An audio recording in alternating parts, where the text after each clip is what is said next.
Olá, pessoal. Bom dia para todo mundo do Brasil, boa tarde para todo mundo da Alemanha.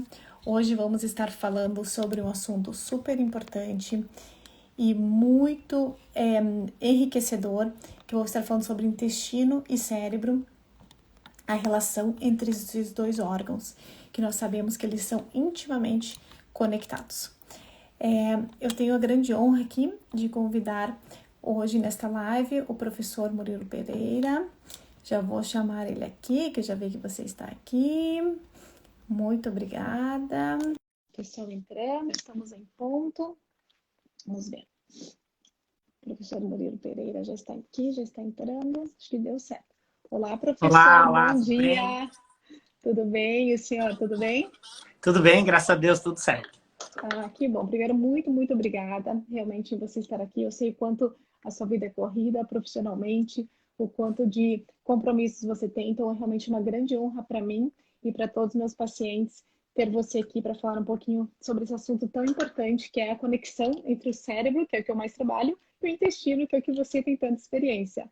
Obrigado, obrigado. Eu que agradeço a oportunidade, né? Eu acho que poucos profissionais estão dispostos a comprar essa briga, né? De que o que acontece no cérebro não se trata somente com drogas ou com moléculas, né? Acho que esse é o termo, Totalmente. com moléculas que atuam no cérebro, né? Acho que durante muitos anos essa foi uma máxima, né? Se temos um problema no coração, vamos tratar com moléculas do coração. Se temos um problema no osso, vamos tratar com moléculas para o osso. Se temos um problema no Sair da intestino, caixinha, né? moléculas para o intestino. Mas eu acho que Totalmente. no cérebro, especificamente, a medicina baseada em evidência, ela direcionou quase que 15, 20 anos seguidos aí a melhora dos transtornos comportamentais com uma classe de medicamentos quase que única, né? Os inibidores de recaptação de serotonina ficaram aí em ênfase durante muitos anos e com alegações de que não, demora mesmo, pode demorar muito tempo,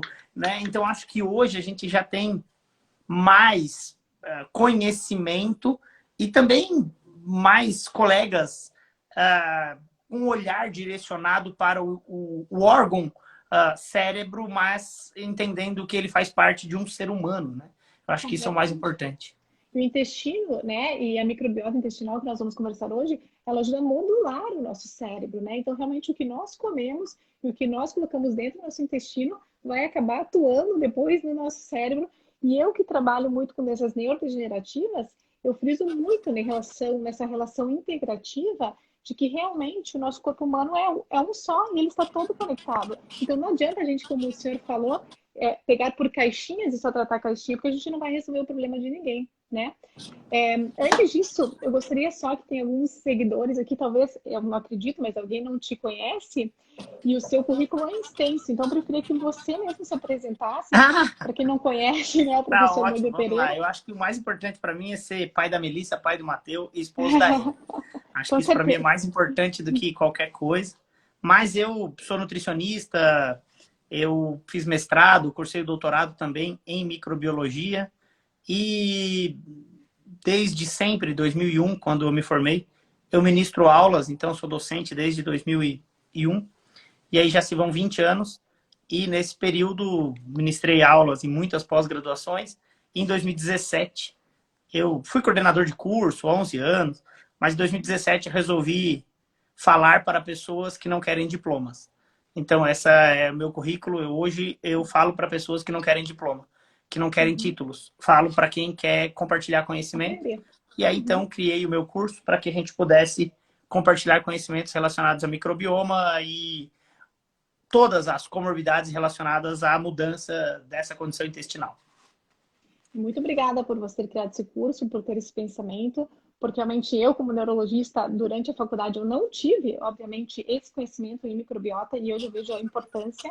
Eu faço o seu curso, eu recomendo para todo mundo, acho que todas as especialidades deveriam fazer. É algo incrível que realmente muda o nosso olhar em relação à medicina, em relação a tantos nutricionistas que lhe seguem. Você é realmente um exemplo, eu sou uma grande fã, aluna, Obrigado. estou aprendendo ainda sobre esse assunto que é tão complexo.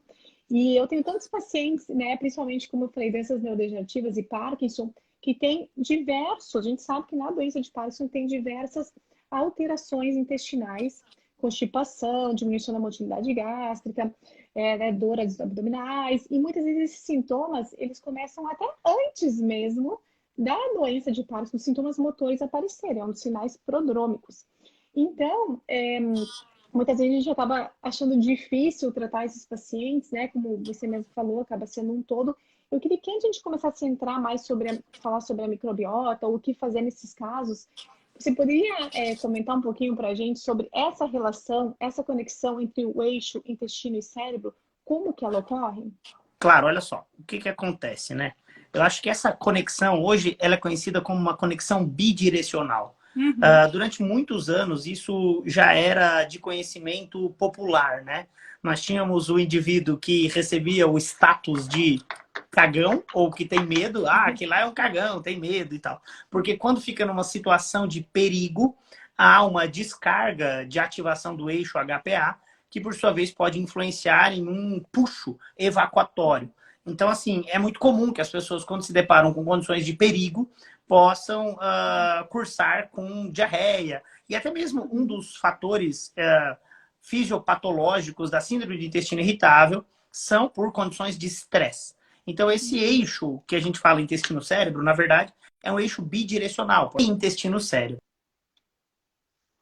O que ganhou muita notoriedade nos últimos 10 anos é a conexão intestino-cérebro, e não o cérebro-intestino, que esse já era muito conhecido. Mas a conexão intestino-cérebro, ela ganhou notoriedade porque, eu acho que até por questões óbvias, né? Mas principalmente porque o método de análise do microbioma mudou em 2007, e desde 2007 nós temos evidências de que nós temos junto conosco um universo microbiano.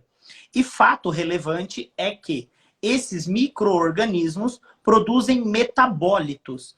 E esses compostos produzidos por micro-organismos, eles podem ser permeáveis na condição intestinal, que nós chamamos de leaky gut, uma condição de intestino permeável. E essas condições que mudam a microbiota expõem tanto metabólitos derivados do metabolismo microbiano do triptofano, como intermediários da via das quinureninas, que conhecidamente são excitatórios cerebrais, envolvidos em relações como esquizofrenia, transtorno bipolar. E esse metabólito microbiano pode ser percebido no cérebro e causar um estresse oxidativo cerebral. Mas eu acho que a gente tem que dar um passo atrás e explicar fisiologia para a gente poder provar a conexão intestino-cérebro. Então, por mais que o nosso ambiente onde fica o cérebro represente 10% do nosso corpo como um todo, cerca de 30% do nosso fluxo sanguíneo que sai pela contração ventricular esquerda, aquela força do sangue, 30% dele vai para o cérebro. Mas essa região do cérebro representa só 10% de toda a nossa massa corporal. Ou seja, o nosso cérebro ele é acometido pelo sangue que circulou no corpo em um volume muito grande, justamente porque precisamos de oxigênio, precisamos de nutriente, e existe uma barreira no cérebro para as sujidades ou toxinas não ultrapassarem essa barreira, que é a nossa barreira hematoencefálica. No entanto, quando nós temos uma situação de perigo, que é assim que os autores chamam, são dumps. Dumps de padrões moleculares associados a uma condição de perigo, de danger. Então, esses dumps, se por um acaso passam lá na barreira intestinal, eles vão para o sangue. E no sangue, eles passam no nosso corpo, mas em um pequeno ciclo no corpo, 30% disso, vai para o cérebro. E a nossa barreira hematoencefálica, que tem que filtrar tudo isso. Fato é que algumas moléculas, alguns compostos, conseguem permear e isso gerar uma condição de readaptação neural a essa condição de leaky brain, que é como é chamada hoje, que é uma barreira hematoencefálica permeável. Então, o intestino permeável pode, a longo prazo, promover uma barreira hematoencefálica não tão efetiva. Isso é um dos fatores. Outro fator é que o mesmo composto que garante a integridade das ligações nas células intestinais, que é o butirato, ele aumenta a expressão da ocludina, que é uma ligação forte célula-célula. E hoje, já sabe-se que quando caem as nossas taxas de substrato para essa força, caem as taxas de butirato, nós temos menos força, chamada de tight junction, ou junção forte. Então, diminui a força nessa junção forte e aumenta a vulnerabilidade. Fato é que esse mesmo composto é o que aumenta a expressão de ocludina na barreira hematocefálica. Ou seja, se falta para a tripa, também vai faltar para o cérebro. E aí a defesa não está tão guarnecida. Isso não quer dizer que você vai ter um problema agudo. Talvez a consequência de uma condição de leaky gut, que por sua vez pode promover uma maior taxa de chegada de substâncias tóxicas, demore 20, 30, 40 anos para que você tenha comorbidades relacionadas a isso. E aí, então, o resgate aqui é tentar mudar padrão alimentar e estilo de vida para que nós não tenhamos que pagar uma conta tão cara mais tarde na vida, que durante muitos e muitos anos foi alegado que não existe uma causa específica. Exatamente, exatamente. Não, é perfeito a sua fala. Realmente nós temos que começar a ter bons hábitos alimentares, de exercício físico, de hábitos de vida desde o começo para a gente não pagar esse preço no final.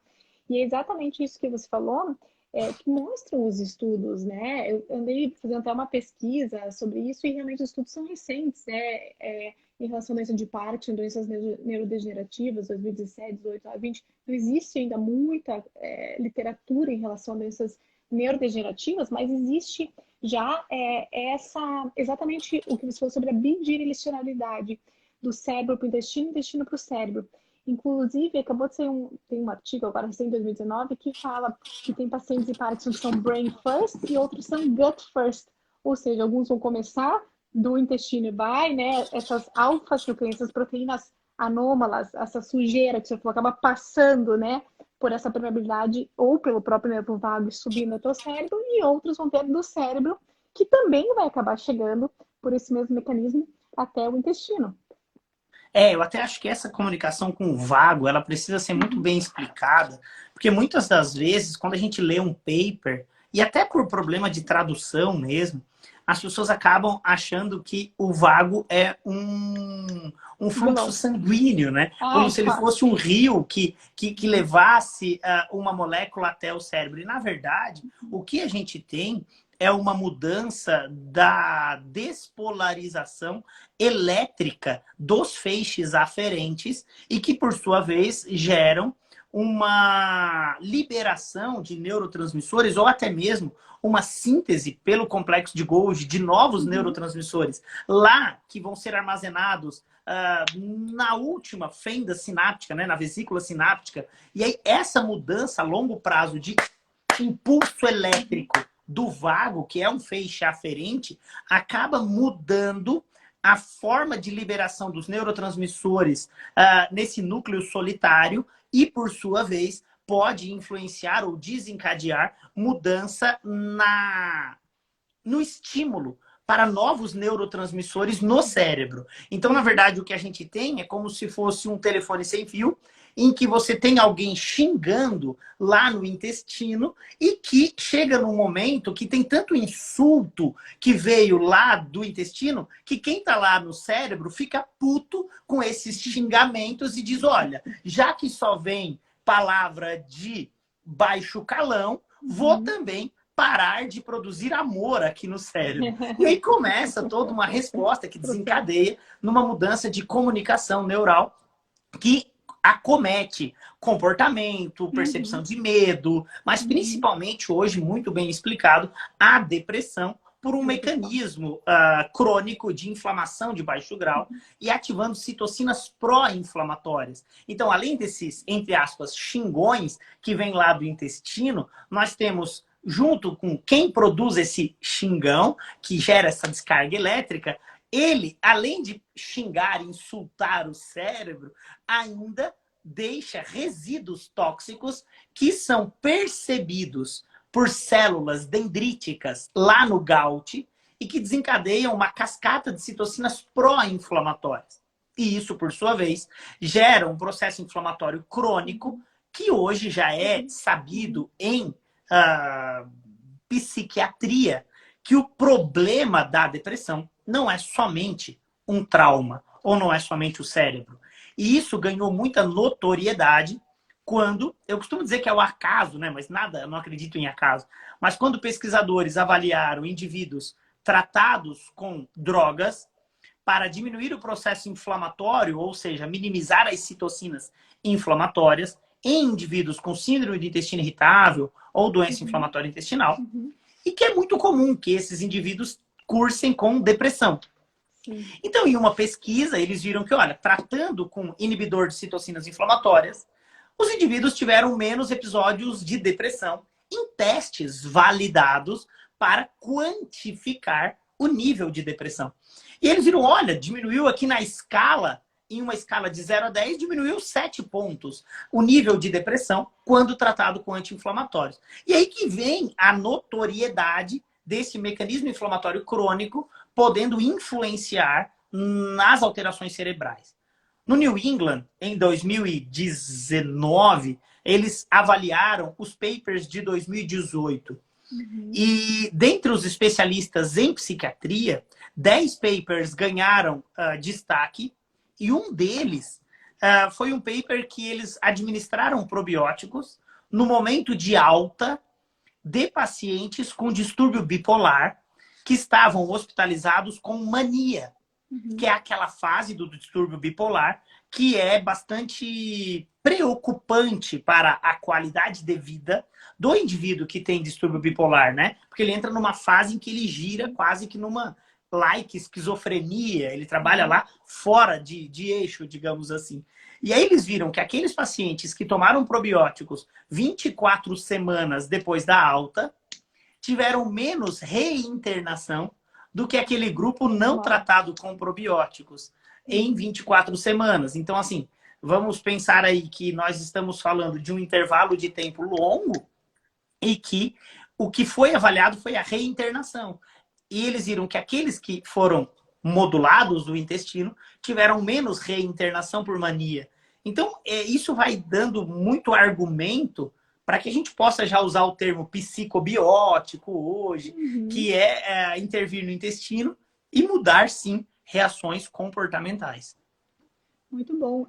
Então, tudo isso que você está falando em relação também à microbiota intestinal, que ela também, né, a diversidade, quais são né, esses micro-organismos que estão no nosso intestino e como que eles vão influenciar nosso cérebro.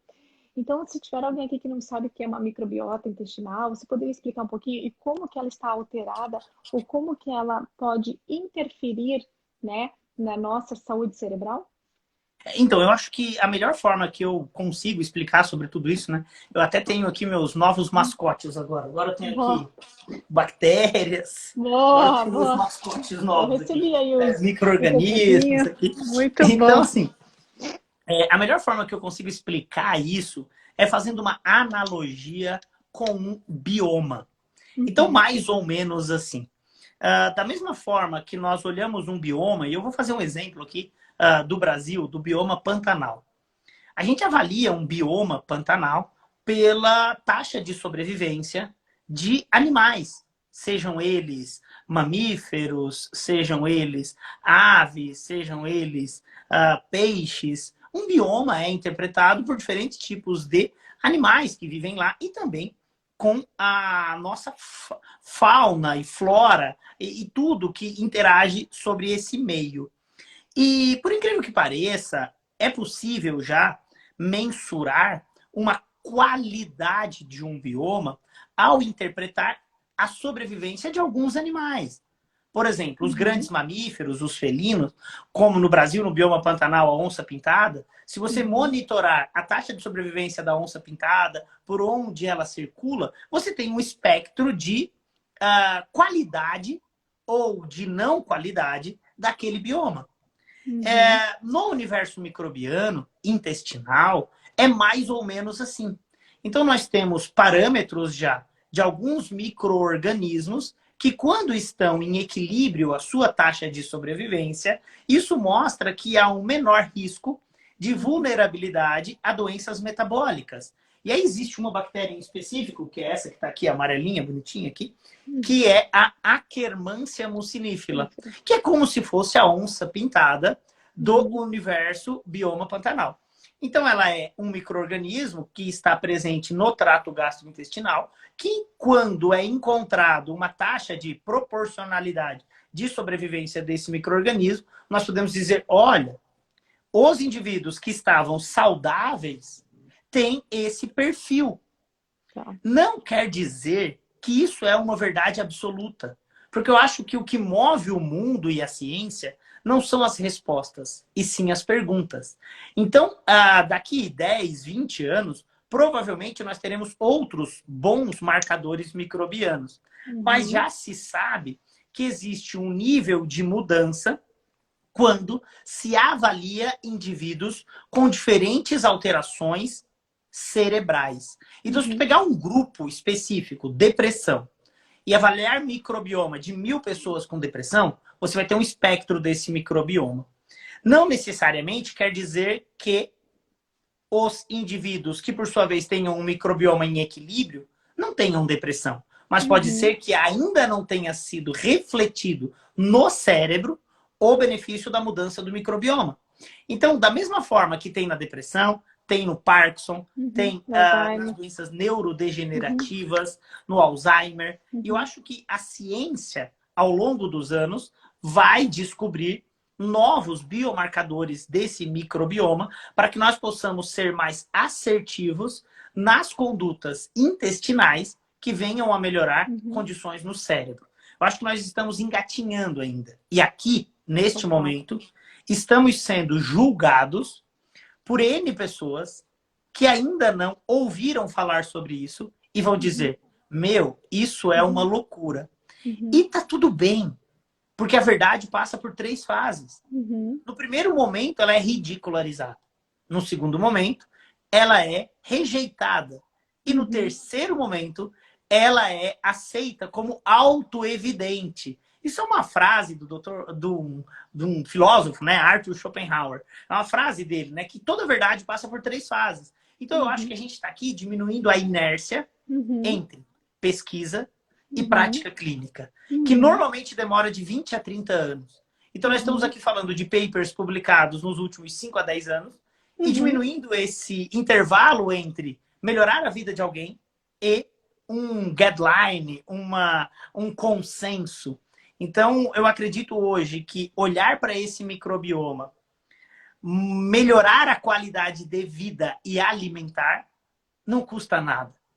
O que é o grande problema, no meu ponto de vista, é detentores de pseudo-verdade fazerem um desserviço à qualidade de vida. Tipo, ratificar que não existe nenhuma ligação entre intestino e cérebro para um paciente.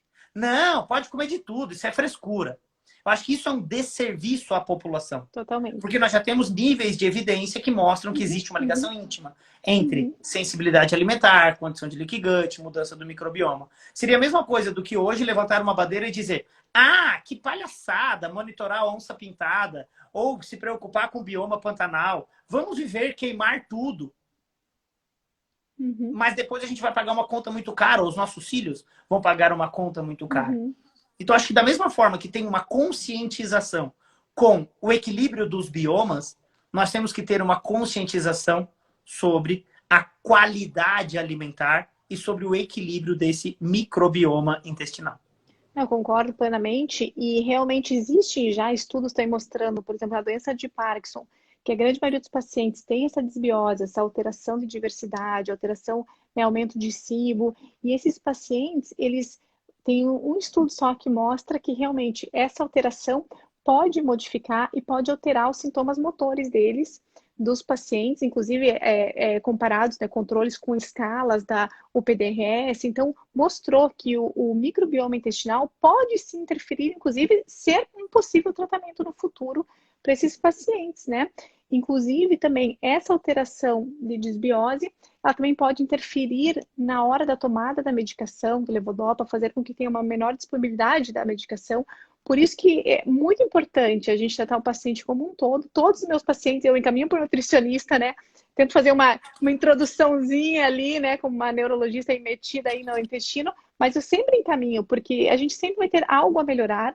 E vocês, nutricionistas, realmente são os que entendem sobre essa situação alimentar e respeitando cada indivíduo, né? O que ele gosta, o que ele não gosta, o que ele tolera, o que ele não tolera. E isso realmente é muito importante. Acho que é um dos pilares aí da saúde para quem tem doença ou para quem não tem, ou para quem tem uma doença neurodegenerativa, como são os meus pacientes. Então, eu realmente concordo plenamente com o que você falou. É algo muito novo, que muitas pessoas ainda têm medo, os médicos, né, céticos ainda, mas com certeza que com 10, 20 anos vamos ter estudos suficientes provando isso. E acho que a gente está no caminho certo, eu acredito plenamente. Então, assim, eu até fico sempre pisando em ovos com essa abordagem e tal, porque, assim, em 2014, e aí nós estamos falando de 15, 16, 17, 18, 19, 20, 21, 7 anos atrás. Uhum. 2014, eu levantava uma bandeira no país dizendo assim, ouso dizer que muito em breve receberemos visita em consultório de propagandistas de psicobióticos. E em 2021 isso vira uma verdade, né? Então, assim, 7 anos antes eu digo ouso dizer. Por que eu falava ouso dizer? Porque nós já tínhamos argumentos suficientes que provavam essa influência intestino-cérebro.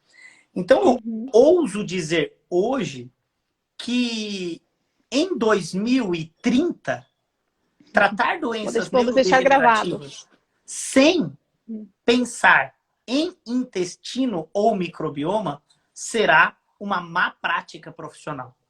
Da mesma forma que é uma má prática profissional hoje não prescrever uma levodopa, carbidopa em um paciente com Parkinson, e você pode dizer, e um colega pode dizer, olha, é uma má prática se tu não fizer isso, porque o teu paciente vai ter tantas alterações motoras que vai quebrar o fêmur. Então é uma má prática tu não prescrever. Eu ouso dizer que em 2030 será uma má prática profissional não abordar conceitos relacionados à alimentação e à interpretação do microbioma. E aí ouso dizer, né? Porque a gente não sabe se realmente isso vai entrar na prática, mas eu boto a cara, a tapa e digo, eu acredito que sim. Da mesma forma que hoje é inconcebível não pensar na qualidade da flora ou da fauna, mas principalmente da flora, para que a fauna fique adequada. E da mesma forma que hoje a gente interpreta os biomas distintos. E eu tenho certeza que um indivíduo da Austrália terá um microbioma específico, da mesma forma que uma floresta na Austrália tem koala. E no Brasil tem capivara. Mas o que mostra uma qualidade do bioma no Brasil é ter a capivara. E lá ter um koala. Então eu acho que a gente tem que estudar muito, conhecer muito, para que nós possamos entender quais serão os nossos parâmetros e que com certeza devem ser levados em consideração a regionalidade da população. Até porque os padrões alimentares de cada região serão distintos. E ouso dizer que dificilmente teremos um padrão único para a interpretação do microbioma para o mundo. Teremos interpretação de microbioma por região. E cada região terá um microbioma em mais equilíbrio. E um padrão alimentar que seja adequado por condições socioeconômicas, culturais, e que, por sua vez, promoverá um equilíbrio. O que não dá para tornar o padrão de dieta ocidental o padrão mundial. Eu acho que esse é o grande preço que nós pagamos hoje. Pela internacionalização do refrigerante e do fast food. E aí, hoje, uma cultura que não tinha isso como hábito vira regra em uma faixa etária. E o custo disso será muito caro. E hoje nós já temos como grande problema a dieta de padrão ocidental, que é o que vem a acometer o microbioma. E da mesma forma que se nós pensarmos o seguinte, Vamos plantar um monte de bambu no Brasil. Provavelmente os animais aqui morram de fome. E aí você tem um déficit daquilo que gerava o equilíbrio. E se tu não tiver algo para comer esses bambus, você vai ter uma superpopulação de bambu e não vai ter algo para controlar isso. Isso pode ser tóxico para essa floresta. E eu acho que o que acontece no intestino é isso. Nós temos uma mudança de padrão alimentar baseado num parâmetro econômico e que, por sua vez, gera grandes consequências mais tarde na vida. Não, e eu sou brasileira, mas estou morando na Alemanha, né? Então eu estou há 5 anos aqui na Alemanha e eu já vejo que o padrão alimentar aqui é completamente diferente, né? Então, com certeza, a microbiota dos alemães aqui, talvez até minha hoje em dia, seja diferente. Eu como diferente do que eu comia no Brasil, alimentos de outras origens, outros tipos de alimentos, de uma maneira diferente também. Então, com certeza, né? Temos que respeitar aquela regionalidade, respeitar aquele indivíduo também. Acho que com o tempo também a medicina vai ficando mais precisa e eu acredito também que não, num momento vamos chegar não só na regionalidade, mas no próprio indivíduo, fazer um estudo daquela pessoa. E falando nisso, então, eu tenho muitos pacientes que me perguntam, então, como que eu posso melhorar essa desbiose, esse problema que eu tenho? Como eu falei, a maioria dos pacientes meus de Parkinson tem uma desbiose. E como que eles poderiam, né, pacientes com doenças neurológicas, ou em geral, pré-bióticos, probióticos, simbióticos. Eu tenho indicado os probióticos, mas eu tenho, para falar a verdade, certas dúvidas em relação a isso. Até vou ter umas dúvidas, vou perguntar para você. Mas, assim, o que você indica normalmente para a população em geral ou para esses pacientes que realmente já têm uma desbiose? O que eles deveriam fazer? Além de se alimentar melhor, né? Então, é que eu acho não, né? Eu tenho certeza, que o mais importante não é o que você vai colocar, mas sim o que você vai reorganizar. E eu ratifico isso e explico. Imagina que você está falando de uma casa que está suja. Está suja porque durante anos as pessoas que moram nesta casa não limpam os pés quando chegam da rua. Não têm o hábito de limpar os pés. E aí eu pergunto, o que colocar nesta casa? Será que é uma cera? Será que é limpar 3 vezes por dia e deixar todas as pessoas que moram nesta casa cuspirem, mijarem e cagarem no chão? Se não mudar isso, pode contratar 10 empresas de limpeza que nunca vai resolver o problema de sujeira desta casa. Claro. Então, não dá para a gente pensar em reequilibrar o microbioma sem dar um passo atrás e ter bons hábitos alimentares e de qualidade de vida. Então, acho que antes de pensar em probiótico-terapia, e fazendo uma analogia com a casa suja, o probiótico seria a cera de passar num chão limpo. Se o chão está sujo, passar a cera só vai piorar o processo. Então, acho que a gente tem que dar um passo atrás. E é muito mais barato do que pensar em algo para suplementar. E aí, quando a gente pensa isso, nós temos que dar esse passo atrás e respeitar os sinais do nosso corpo.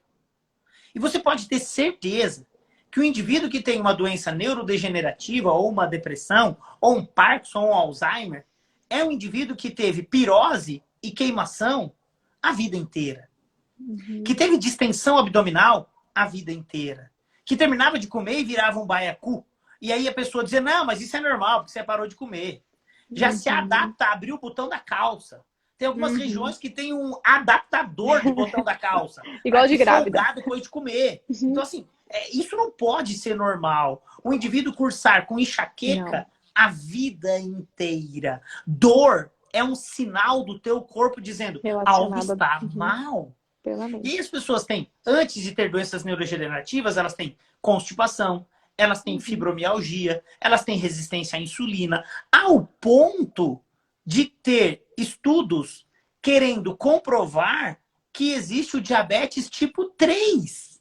Ou seja, Será que não é a resistência à insulina que faz com que nós tenhamos um aporte de chegada de glicose pelo sangue, que 30% dele é bombeado para o cérebro e chegando com mais açúcar? Será que não é por uma resistência à insulina sistêmica?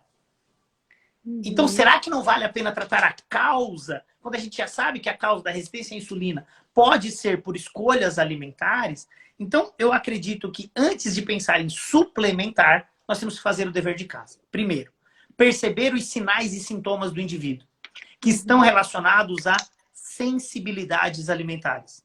O que é alimento para uns é veneno para outros. E isso tem que ser respeitado de forma individual. Existem explicações genéticas para predisposição a sensibilidades alimentares. O gene M6 mostra que a mutação nele leva a um desequilíbrio na nossa tolerabilidade à lactose. Indivíduos são predispostos geneticamente a não tolerar lactose mais tarde na vida. Então imagina uma lactose chegando no indivíduo geneticamente predisposto a não tolerar bem. Quem vai metabolizar isso? É como chegar sujeira. Então não adianta eu ficar dando lactase para esse camarada. Eu tenho que mudar o padrão alimentar dele para outros alimentos que tenham os mesmos compostos que teriam nos lácteos. E aí esse conhecimento de sinais, sintomas, por exemplo, tem indivíduos que com 50 anos vão ter doença neurodegenerativa, mas que desde os 18 tem ceratose pilar ou recidiva de afta recorrente. Então, assim, será que não tinha que, desde o início, já combater a causa da afta recorrente, ou da ceratose pilar, ou da pirose e queimação? E aí, eu respondo a tua pergunta de o que fazer. Primeiro, respeitar os sinais e sintomas e fazer adequações alimentares, hoje, com um consenso mundial, com uma dieta de padrão, seguindo ao padrão do Mediterrâneo. É o que está descrito no Parkinson, padrão Mediterrâneo. Sendo que os grandes princípios da dieta do Mediterrâneo são alimentos na sua integralidade e não comer ultraprocessados. E quando a gente fala de alimentos na sua integralidade, nós temos que respeitar o termo raw food, que não é casca de cereal recolocado em pão. Não é isso. Não é isso. Isso é uma adequação comercial de marketing para o termo integral. Então, alimento na sua integralidade é a comida. É a comida. Estou até tentando buscar minhas pelúcias aqui, mas trocaram minhas pelúcias de alimento por bactérias. Comida. Comida. Comer de verdade. Comida.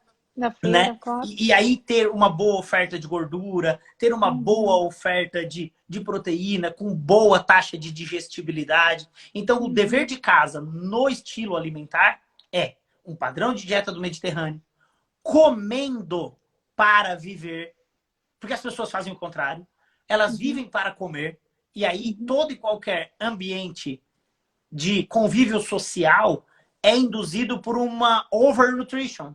Então, assim, eu duvido alguém que faça uma recepção em casa e não tenha uma overnutrition, que é comer em excesso. Comer em excesso, seja pela sobremesa, seja pelo almoço, seja pela... A gente gerou amor por comer. E eu acho que a gente tem que comer para viver e não viver para comer. Então, eu acho que só reequilibrando a ingestão alimentar, comendo mais adequadamente com uma dieta de padrão do Mediterrâneo, aí sim, nesses indivíduos, vale a pena usar fibras solúveis, probiótico terapia, ômega 3, coenzima Q10, e aí os suplementos valem a pena. Mas se não for mudar estilo de vida, espera sair um remédio. Já esperou 40 anos e não adiantou. Continua esperando. É verdade, existe a pílula milagrosa, né? Totalmente. Às vezes, o que acontece muitas vezes é que as pessoas não tinham essa informação, ou não têm essa informação, né? Como se for desde o começo, mas eu acho que nunca é tarde para recomeçar e ter uma boa alimentação, né? Às vezes fala, mas eu não sabia, né? Tem pessoas que não sabia que isso podia acontecer aquilo, comecei hoje. Perfeito, então vamos começar a partir de hoje e caso não der certo, a gente vai complementar, como você falou, com algum nutracêutico ou com algum probiótico. Em relação aos probióticos, eu vejo que no Brasil tem 5 cepas, 8 cepas, enfim, tem diversas marcas, ou você pode manipular quantas quiserem. E eu tenho uma curiosidade, porque aqui na Alemanha a gente encontra muito com 20 cepas ou até mais. É bem comum, assim. Até comprei uma esses dias aí, depois de assistir todas essas aulas. E eu falei, nossa, mas 20 cepas, será que quando ter mais cepas é melhor? Ou as cepas específicas para cada coisa teria que ser uma cepa específica? Qual é a sua opinião em relação a ter mais cepa, menos cepa? Então, Se tomar por um tempo determinado, como alguns papers, né, testaram 5 semanas, 8 semanas, ou tem que tomar para sempre? Porque essa também é uma dúvida frequente que eu então, eu recebo. acho que a gente tem que fazer um dever de casa aqui de medicina baseada em evidência. Primeiro, Uhum. o grande sonho de um pesquisador é ser o Shirota, né? Eu costumo dizer isso. Que é ser o cara que descobriu uma cepa que é fantástica, que é o Kasei Shirota. Sim. Então, o sonho de todo pesquisador, isso na ciência, é descobrir a molécula milagrosa. Então, o sonho na probiótico-terapia é ter a cepa milagrosa. Então, imagina que um criador de cavalos, o sonho do criador de cavalos é ter um garanhão, exemplo da raça, que ganhou a Olimpíada com o Doda pulando, sei lá, 1,5 m, 2,5 m, ganhou medalha olímpica. Então, aquele criador daquele cavalo, ele teve uma expertise para cruzar fêmeas ao longo da história, com excelentes machos, e desenvolveu um excelente exemplar da raça, para ter um cavalo que custa milhões de reais para ter um transporte aéreo exclusivo para ir para a Olimpíada no Japão. E é isso, sabe? Quando a gente pensa em ciência, a ideia é ter uma cepa probiótica pica ultra das galáxias, que tem um estudo que mostrou que ela é a top. E aí, quando a gente avalia esses estudos randomizados controlados, nós encontramos N espécies que são boas. Da mesma forma que na Olimpíada tinham pelo menos 70 cavalos tão bons quanto o que o Doda montou. Então, assim, via de regra, a gente já sabe que existe um perfil de micro-organismos que tem qualidades comuns que conferem benefício. Da mesma forma que se sabe que para ir para a Olimpíada um cavalo, ele tem que pular pelo menos 1,5 m, tem que ter uma taxa de velocidade, tem que ter um cuidado específico. Mas não é o cavalo do Doda que é o melhor do planeta. Então, da mesma forma, é essa analogia para explicar que os estudos randomizados controlados sempre tendenciarão ou a um blend ou a uma cepa específica. Tá. No entanto, ao olhar de fora, a gente avalia através de meta-análises. Então, as meta-análises têm ferramentas estatísticas para você poder dar notoriedade ou uma cepa única, ou a múltiplas cepas, ou a um blend X ou Y. E quando a gente avalia as meta-análises dos estudos randomizados, nós concluímos que existe um parâmetro de qualidade que é comum a todos os estudos e que conferiu um benefício no que se refere ao cérebro. Uma grande revisão de 2017 da Nature de Neurociência mostra que o conjunto de cepas tem que ter cocos, bacilos e bífido.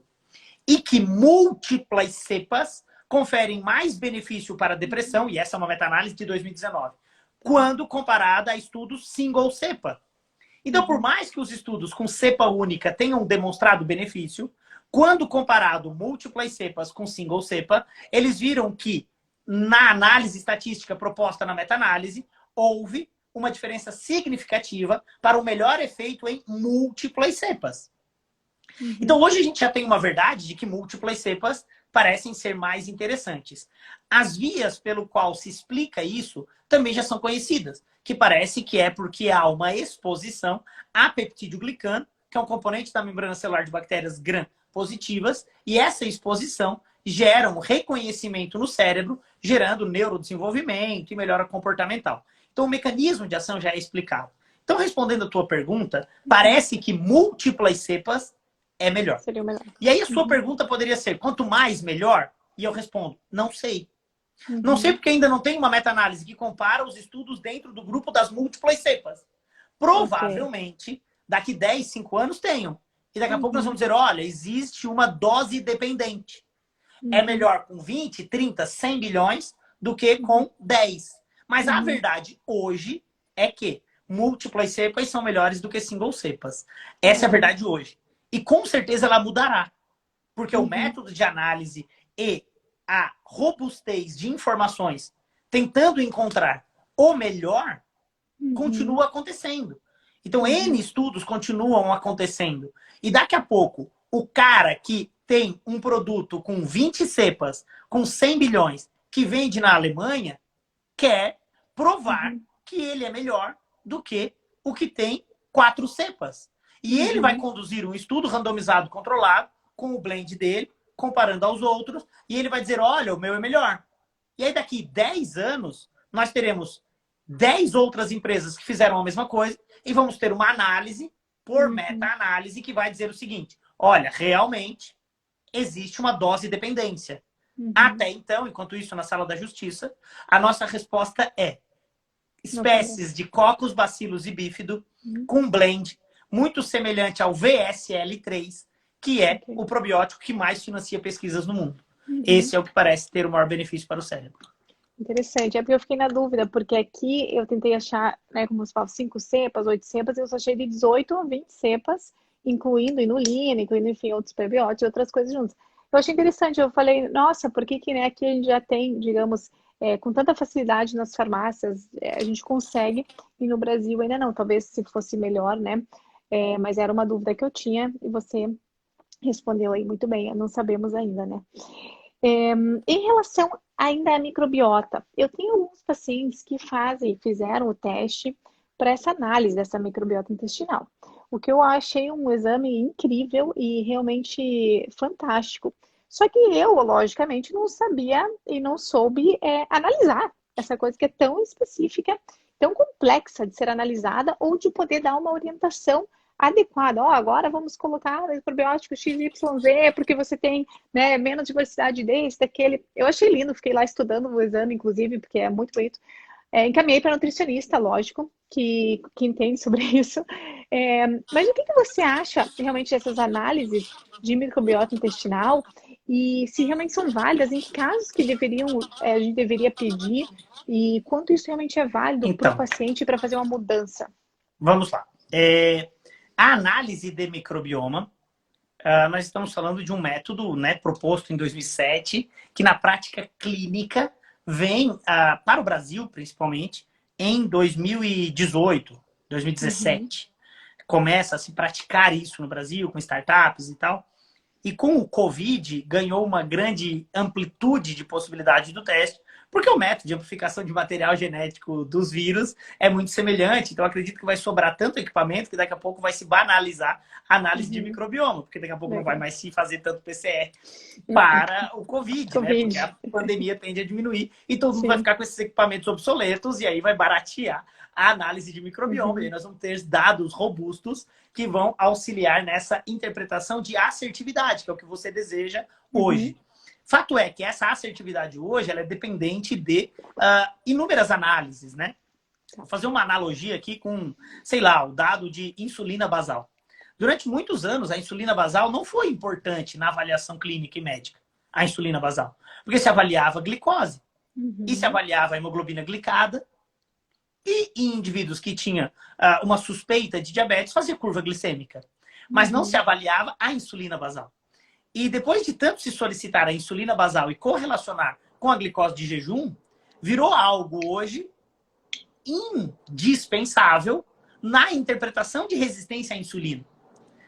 Para alguns colegas, outros ainda vão dizer, isso não serve para nada.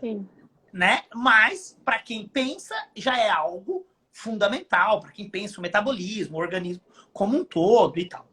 Então, o exame de microbioma, hoje ele está numa fase em que já existem bons marcadores de alterações no sistema nervoso central. Por exemplo, a taxa de sobrevivência de um grupo de micro-organismos chamado Blautia está relacionado com transtornos comportamentais em TEA.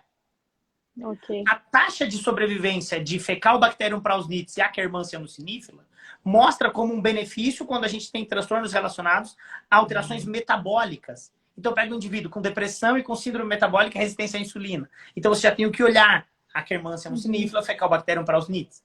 Da mesma forma, dados de interpretação de microbioma em grupos, já se sabe que a taxa de sobrevivência de proteobactérias em elevação, quando passa de 5 até 15, quando ultrapassa 15% do percentual de grupos de micro-organismos é prejudicial, porque nós temos mais descarboxilação de aminoácido e maior síntese de metabólitos tóxicos.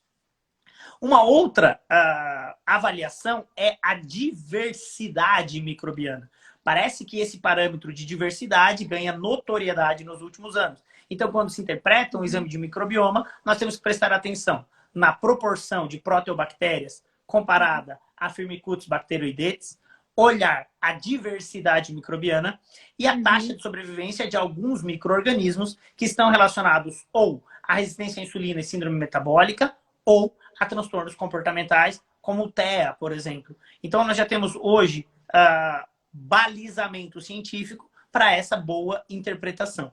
No entanto, o exame tende a ser mais aplicado e com mais resultados, mais conclusões, que elas são feitas por distribuição estatística, de média, mediana, moda, e aí, dependendo da alteração, nós vamos ter novos parâmetros para interpretar. Então, acredito que é uma ciência em evolução.